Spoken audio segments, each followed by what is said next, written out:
Bismillahirrahmanirrahim. Assalamualaikum warahmatullahi wabarakatuh. Waalaikumsalam warahmatullahi Waalaikumsalam wabarakatuh. warahmatullahi wabarakatuh. Ya, nama saya Dr. Raden Roro Brian Sri Prahastuti, Master of Public Health, sebagai dosen tetap di program studi Kesehatan Masyarakat Universitas Muhammad Husni Tamrin, sebagai pengampu mata kuliah Ilmu Sosial Perilaku Kesehatan. Pada kesempatan kali ini, saya akan memberikan pengajaran salah satu pokok bahasan untuk ilmu sosial perilaku kesehatan. Baik, bagaimana Bapak Ibu semuanya? Kita ketemu lagi setelah 1 minggu. Sudah dibaca ulang materi minggu yang lalu? Ya, minggu sudah. Yang minggu yang lalu masih pertemuan pertama ya.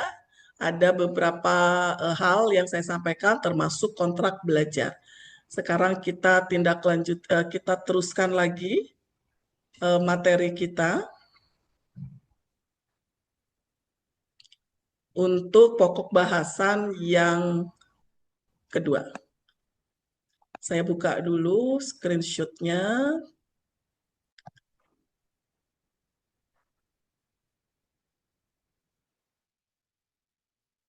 Iya, PPT-nya saya buka. Bagaimana, sudah bisa kelihatan nggak? Kelihatan Ibu. Sudah, Ibu. ya, Kelihatan, kelihatan Bu. dengan baik ya. Baik, ya. Jadi kita melanjutkan untuk materi kuliah Ilmu Sosial dan Perilaku Kesehatan.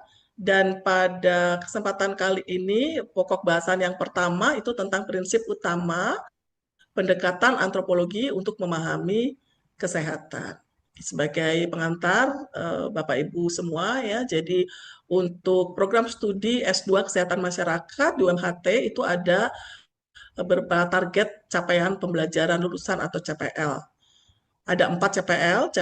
CPL pertama, kita berharap lulusan S2 Kesmas itu akan menunjukkan sikap bertanggung jawab mandiri. Kemudian CPL 2, bahwa lulusan S2 Kesmas mampu menyusun ide, hasil pemikiran, dan argumen saintifik secara bertanggung jawab dan berdasarkan etika akademik, serta mengkomunikasikannya kepada masyarakat akademik dan masyarakat luas. Kemudian CPL 3, bahwa lulusan S2 Kesmas menunjukkan pemahaman mengenai pengertian konsep dan teori yang relevan serta berpikir sistem. Dan yang terakhir, bahwa CPL nomor 4, bahwa lulusan S2 Kesmas mampu mengaplikasikan ilmu kesehatan masyarakat dalam program kesehatan. Nah, 4 CPL ini kemudian dibebankan kepada mata kuliah, semua mata kuliah, dan diterjemahkan menjadi capaian pembelajaran mata kuliah atau CPMK. Ada 4 CPMK untuk mata kuliah ini, dan yang berkaitan dengan pokok bahasan kita masuk ke dalam CPMK kedua, yaitu bahwa mahasiswa akan mampu memahami konsep analisis sosial dan argumentasi perilaku terhadap masalah kesehatan masyarakat yang menjadi isu global dan mengkomunikasikannya kepada masyarakat akademik dan masyarakat luas. Ya, ini berkaitan dengan CPL 2. Kemudian diturunkan lagi menjadi sub CPMK.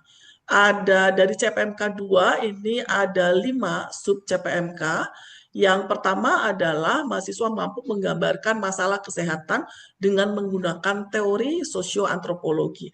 Nah, ini yang menjadi pokok bahasan pertemuan. Sebelum masuk ke dalam materi, Bapak Ibu semua, saya ingatkan kembali tentang tata tertib mengikuti perkuliahan. Ini sudah kita sepakati ya. Jangan lupa untuk merename nama Bapak Ibu sekalian, nama dengan nomor induk mahasiswa, kemudian video dalam kondisi on, karena nanti di awal dan di akhir akan diambil foto bersama sebagai bukti untuk kehadiran. Kemudian jangan lupa untuk absensi di LMS ini akan mulai dibuka dalam 15 menit pertama awalnya, 15 menit pertama perkuliahan dan 15 menit setelah perkuliahan ya. Kemudian ketika videonya on tetapi untuk mikrofon ini muted ketika saya sedang memberikan paparan. Nah, kalau Bapak Ibu ada hal-hal yang ingin disampaikan bisa raise hand ya sehingga kemudian mikrofonnya unmute ya sehingga bisa disampaikan. Atau bisa juga menuliskan di dalam ruang chat ya, di dalam ruang diskusi. Kalau tidak terbaca di saya tolong untuk diingatkan. Pengingat juga Bapak Ibu bahwa kehadiran sebanyak 75% ini menjadi persyaratan untuk mengikuti ujian akhir semester.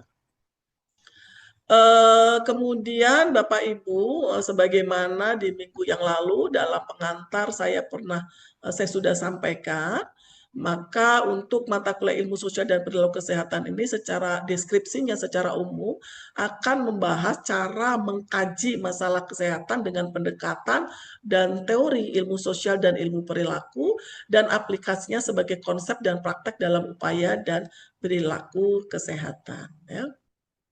Kemudian ada 9 pokok bahasan untuk mata kuliah ini dan pokok bahasan yang sekarang ini adalah prinsip utama sosio-antropologi untuk memahami kesehatan. Keseluruhan ada 9 ya, 9 ini disampaikan dalam 14 kali pertemuan tatap muka. 2 kali pertemuan adalah untuk evaluasi dalam bentuk ujian tengah semester dan ujian akhir semester. Nah, untuk pokok bahasan prinsip utama sosio-antropologi ini membutuhkan waktu 2 kali pertemuan tatap muka, 2 sesi, karena butuh waktu 200 menit. Ya. Ada 4 sub pokok bahasan tentang aspek sosial, kemasyarakatan, kebudayaan, dan nilai yang mempengaruhi derajat kesehatan, kemudian kompleksitas manusia dan pendekatan transdisipliner untuk memahami kesehatan, kemudian tentang etnomedicine dan juga ruang lingkup dari penelitian antropologi kesehatan. Ya, ini disampaikan dalam 2 kali pertemuan. Saya awalkan teori dari Hendrik L. Bloom. Ya, ini yang teori yang paling sering dikutip oleh untuk ilmu kesehatan masyarakat. Henry L. Bloom ini bukan background-nya sebetulnya bukan kesehatan tapi seorang ekonom ya. Tapi dia dianggap sebagai bapak perencanaan kesehatan.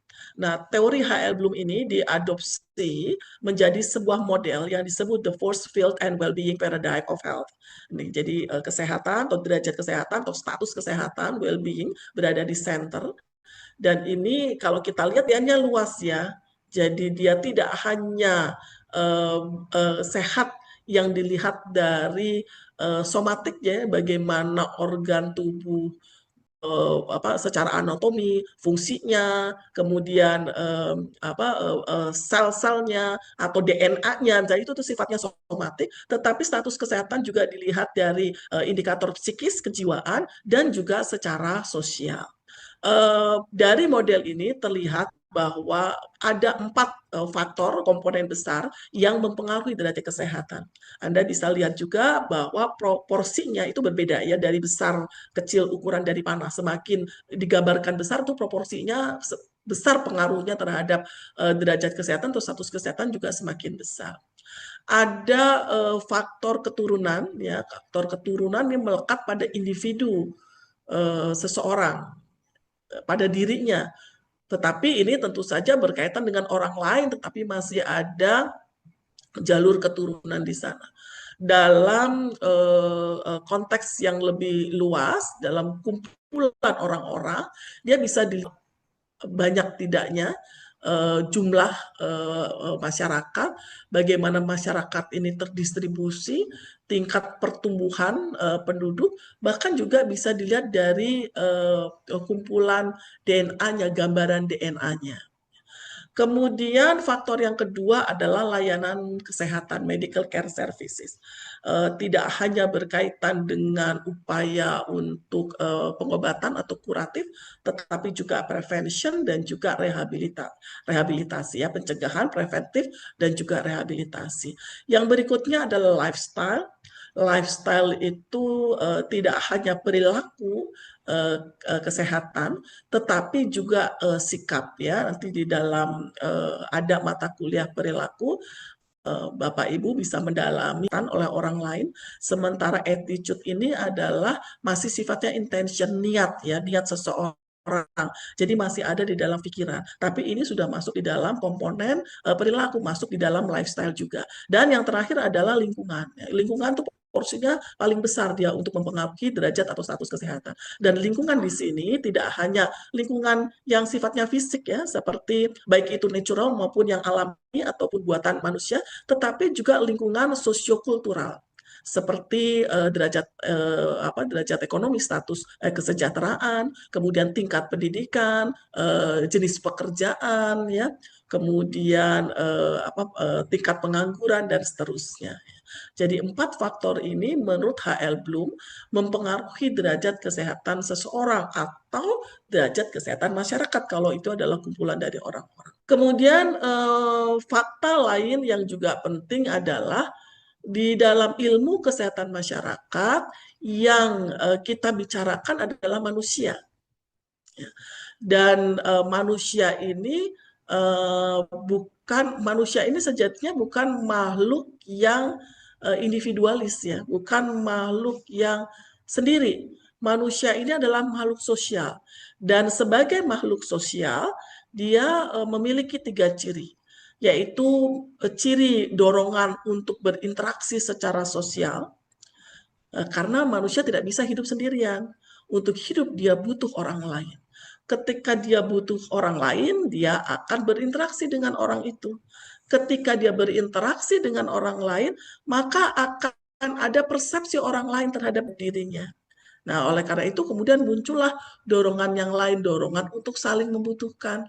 Karena persepsi orang lain terhadap dirinya ada kekurangan, ada gap yang dia miliki, maka dia akan terdorong untuk membutuhkan orang lain. Ya. Setiap orang akan tingkat kebutuhannya akan berbeda-beda, sehingga kemudian akan menjadi interaksi antara orang yang satu dengan orang yang lain dan orang yang lain lagi ya, menjadi semakin banyak, lama-lama akan semakin banyak orang-orang yang akan berinteraksi.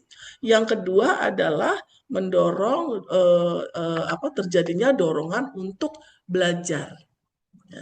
Kenapa dorongan untuk belajar? Karena setelah ada penilaian dari orang lain, orang tersebut akan menyadari bahwa ada dan untuk ditingkatkan dia butuh untuk belajar. Ini adalah ciri manusia sebagai makhluk sosial. Melihat 2 fakta tadi, ya, 2 model tadi, 2 gambaran tadi, menjadi semakin meyakinkan bagi kita praktisi kesehatan bahwa memahami aspek sosiologi itu menjadi penting. Dan sosiologi di sini tidak sekedar sosiologinya saja, tapi termasuk di dalamnya adalah budaya. Nah, namanya sosio budaya. Ada banyak cabang ilmunya, ada sosiologi itu sendiri, antropologi, ekologi, ekonomi politik, itu semuanya adalah bagian dari sosio budaya. Dalam konteks kesehatan, maka dia akan menjadi sosiologi kesehatan, antropologi kesehatan, ekologi kesehatan, ekonomi kesehatan, politik kesehatan. Semuanya itu ada ya. Nah, Bapak Ibu bisa semakin paham harusnya betapa sosiologi itu menjadi bagian yang tidak bisa dipisahkan dari kesehatan. Sehingga perilaku kesehatan ini berhubungan dengan sosiokulturalnya. Ini menyebabkan adanya variasi di dalam masyarakat. Variabilitas ini semakin meyakinkan bahwa pendekatan ilmu sosial itu juga menjadi penting dalam kesehatan masyarakat. Sekarang kita masuk ke dalam masyarakatnya. Tadi sudah kita berbicara manusia sebagai makhluk sosial, ada dorongan untuk berinteraksi dan dorongan yang lain untuk belajar, kemudian dorongan untuk belajar dan untuk memenuhi kebutuhannya ya. Nah, ini akan semakin banyak kemudian manusia-manusia ini, individu-individu ini yang bergabung. Akhirnya jumlahnya semakin meningkat.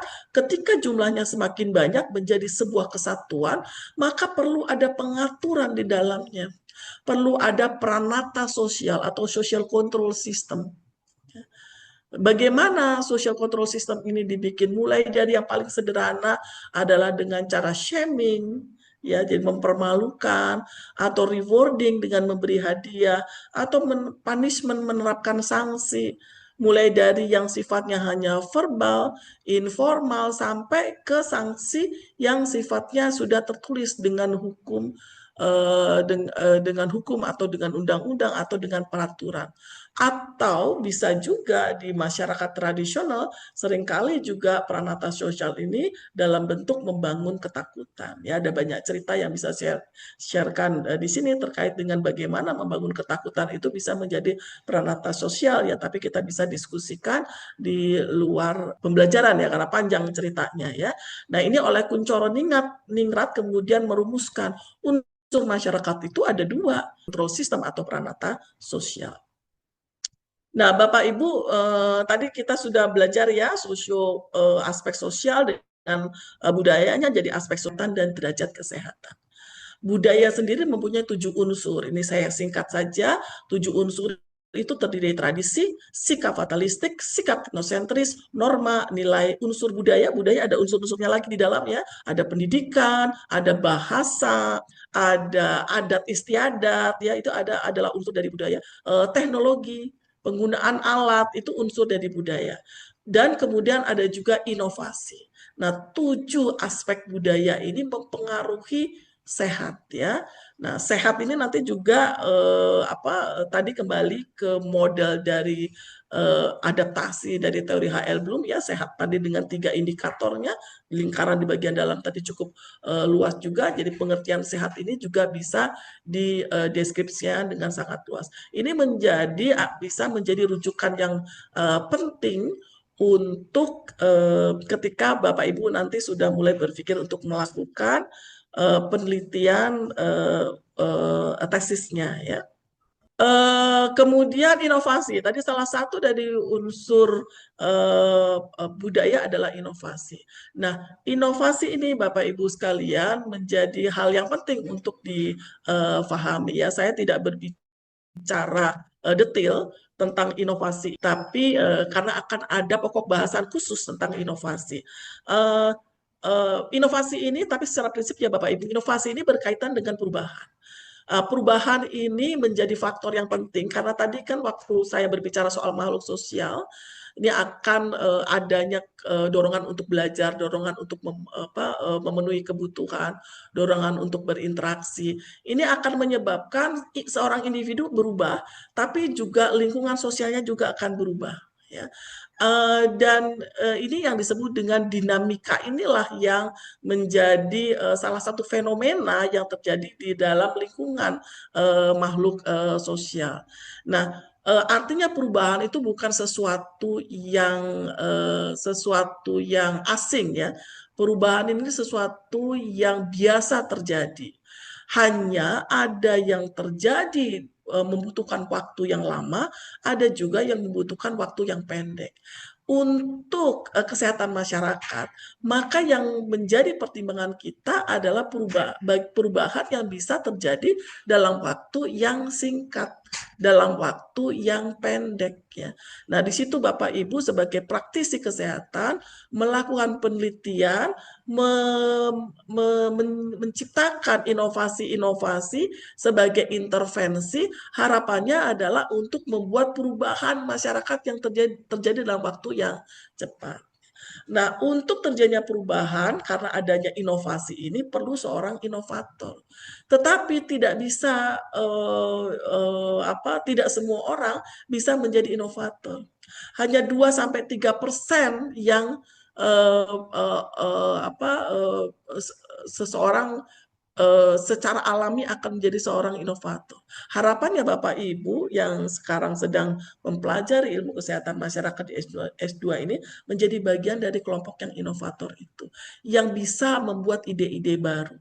Ide-ide baru ini nanti akan diadopsi, akan akan direplikasi oleh early adopter yang jumlahnya 10-15%. Nah, dia akan mereplikasi, mengikuti apa yang diminta ya atau yang dicontohkan oleh para inovator ini. 30-35% early majority, dia akan mengadopsi setelah banyak contoh. Jadi setelah early adopter baru akan ada early majority. Ya. Kemudian late majority. Dan yang terakhir 1-20% itu adalah kelompok yang sulit untuk berubah. Nah, sebagai praktisi kesehatan masyarakat, Bapak Ibu, yang penting Bapak Ibu adalah bisa justru harus mampu mengidentifikasi early adopter. Siapa early adopter ini? Karena early adopter itu mengikuti apa yang disarankan, walaupun belum ada contohnya, ya. Tapi dia akan menjadi trigger untuk orang lain untuk mencontoh. Yang kedua adalah mengidentifikasi siapa kelompok yang sulit berubah. Kenapa? Karena ini akan memerlukan effort yang besar untuk menyasar kelompok ini. Ya, saran saya sebagai praktisi, kalau Anda menemukan kelompok laggard ini yang sulit berubah, ya lebih baik diabaikan dulu kecuali Anda punya kemewahan dari sisi waktu dan sumber daya, atau mendesain secara khusus untuk kelompok yang sulit berubah. Ini strateginya akan berbeda ya untuk ini. Oke. Kemudian selanjutnya, sebelum kita memasuki pembahasan yang berikutnya, apakah ada dari sampai sejauh ini? Saya persilahkan. Mungkin bisa raise hand. Reni, ya silakan. Reni Melani. Apa yang coba saya ini kan ya? Baik, terima kasih Ibu. Ya, Sebelumnya tadi sudah dijelaskan bahwasanya ada beberapa faktor yang mempengaruhi derajat kesehatan, salah satu lifestyle. Nah, di situ juga disebutkan dari sosiologi itu ada faktor budaya yang mempengaruhi derajat kesehatan. Nah, yang saya mau tanyakan, Bu, bagaimana budaya itu bisa mempengaruhi gaya hidup seseorang sehingga mempengaruhi kesehatan masyarakat? Mungkin itu, Bu. Terima baik. kasih. Baik, ya, terima kasih. Jadi kalau kita kan ini kalau merujuk dari model yang disampaikan oleh HL Bloom ya, kan tadi Reni mengangkat soal derajat kesehatan. Berarti kita ngambil nih teorinya HL Bloom. Derajat kesehatan tadi ada 4 faktor, maka dikaitkan dengan budaya. Budaya itu ada dia bisa berada di 2 posisi. Masuk di dalam lingkungan, ya bisa masuk di dalam lingkungan karena ada sosiokultural di sana, bisa juga masuk di dalam lifestyle. Ya. Lifestyle ini sifatnya sudah individual dia, perilaku seseorang secara individu. Ketika kita misalnya derajat kesehatannya adalah derajat kesehatan seseorang, maka Reni akan melihat lifestyle ini sebagai faktor. Ya. Lifestyle dia ya, misalnya sakitnya adalah kanker paru-paru. Faktor lifestyle yang mempengaruhi kesakitan seseorang, derajat kesehatan atau kesakitan, tingkat kesakitan seseorang yang menderita kanker paru-paru dari lifestyle dia adalah merokok. Itu lifestyle individu. Faktor budayanya ada di mana? Karena dia merokok mungkin karena ada faktor-faktor di luar dirinya yang mempengaruhi dia. Kulturnya di dalam sisi dari aspek budaya, tadi lihat aspek budaya ada 7 ya. Di situ ada salah satunya nilai yang sering saya sebut. Ada nilai, ada tradisi dan seterusnya. Semuanya bisa diambil. Mana yang paling tepat? Nilai saja bisa. Nilai misalnya apa? Rokok ini untuk beberapa di masyarakat tertentu atau sebagian besar warga masyarakat masih menganggap merokok itu adalah simbol kedewasaan bagi laki-laki. Ketika dia sudah dewasa, dia merokok. Apalagi ini dimanfaatkan juga oleh industri yang memberi contoh rokok itu disimbolkan dengan keperkasaan, dengan macho gitu ya. Jadi seseorang yang mungkin dia sebetulnya tidak awalnya itu di keluarga dia misalnya ya dia bukan keluarga perokok, tetapi lingkungan dia mempunyai nilai bahwa merokok itu adalah menunjukkan kedewasaan seseorang, ini bisa mempengaruhi individu ini untuk merokok. Itu dilihat dari kacamata nilai. Bisa juga dari tradisi. Misalnya, tradisi apa? Beberapa aktivitas masyarakat ya, di mana bapak-bapak kumpul, terutama bapak-bapak kumpul, ini kecenderungan rokok itu menjadi bagian dari sajian. Mau lagi siskamling, tahlilan, rapat, ya kalau ada bapak-bapak di kultur kita dan semakin ke daerah semakin kencang, ini rokok itu menjadi bagian dari apa namanya hidangannya, sajiannya gitu. Jadi ada tradisi yang mendukung perilaku itu. Itu ya. Jadi bisa dibedakan ya. Yang sosiokultur itu berkaitan dengan banyak orang, sementara yang lifestyle itu lebih ke individu. Ya.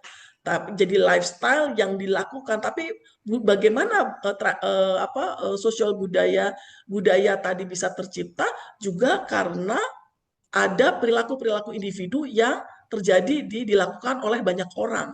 Kemudian membudaya berulang-ulang bertahun-tahun akhirnya dia menjadi budaya. Begitu. Jadi mudah-mudahan Reni bisa melihat bedanya ya antara lifestyle dengan budaya dalam mempengaruhi derajat kesehatan. Baik Ibu, terima kasih. Baik, ya. Kita lanjutkan ya Bapak Ibu sekalian. Ya, selanjutnya adalah untuk tugas berikutnya ya Bapak Ibu sekalian ya. Jadi cari publikasi tentang studi etnografi tentang perilaku budaya tertentu yang berkaitan dengan pencarian pengobatan dan pencegahan penyakit. Ini banyak banget ya bukunya ya. Litbangkes dulu, Litbangkes zaman sebelum di era yang sekarang ini mereka punya banyak studi etnografi tentang perilaku pencarian pengobatan dan pencegahan penyakit. Kemudian untuk tugas tulis, Bapak Ibu buat state of the art dari artikel penelitian terkait model risiko perilaku makan makanan tertentu, food tabu, food belief terhadap derajat kesehatan.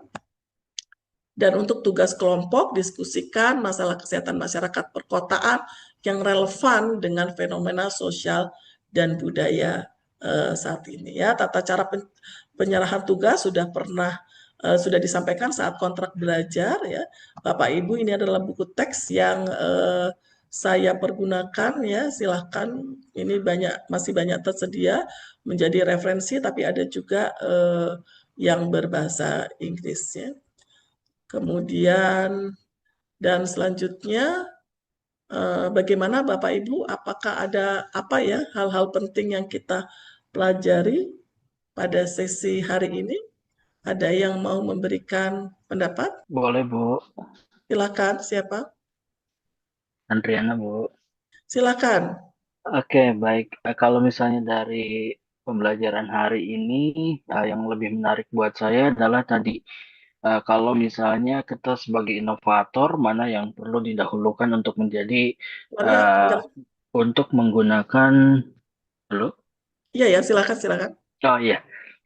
Yang saya pelajari hari ini adalah ketika misalnya kita sebagai inovator, mana yang harus kita pertama kali approach untuk apa namanya menggunakan apa yang sudah kita temukan gitu ya. Karena di sana kan ada early adopter, kemudian ada laggard gitu ya. Jadi kita sekarang bisa mapping gitu ke depannya ketika misalnya kita mau menemukan sesuatu inovasi yang baru, saya kira kita bisa memetakan mana yang akan lebih dahulu kita approach untuk bisa menggunakan apa yang kita temukan seperti itu, Bu. Terima kasih banyak. Baik ya, jadi untuk ini juga ya, save waktu juga ya setelah kita melakukan mapping ya. Tapi jangan terjebak mencari kelompok yang laggard ya. Yang tadi saya sampaikan pesan saya yang utama adalah cari early adopter dulu ya, itu yang paling penting ya. Kemudian dan paling penting tapi tidak mudah ya. Jadi Bapak Ibu sekalian, itu tadi adalah kuliah kita untuk hari ini. Semoga saya akhiri saja untuk kuliah pada kesempatan kali ini. Semoga banyak ilmu yang bisa diserap. Jangan lupa untuk tugasnya segera dikerjakan, diskusi dilakukan, dan dikumpulkan satu hari sebelum perkuliahan yang akan datang. Sampai ketemu lagi di minggu depan. Assalamualaikum warahmatullahi wabarakatuh. Waalaikumsalam warahmatullahi Waalaikumsalam wabarakatuh. warahmatullahi wabarakatuh. Ibu. Terima kasih Waalaikumsalam warahmatullahi ya. wabarakatuh. Terima kasih. Ya, Terima kasih, Ibu. Bu. ya izin pamit ya. Ya, Ibu. Bu.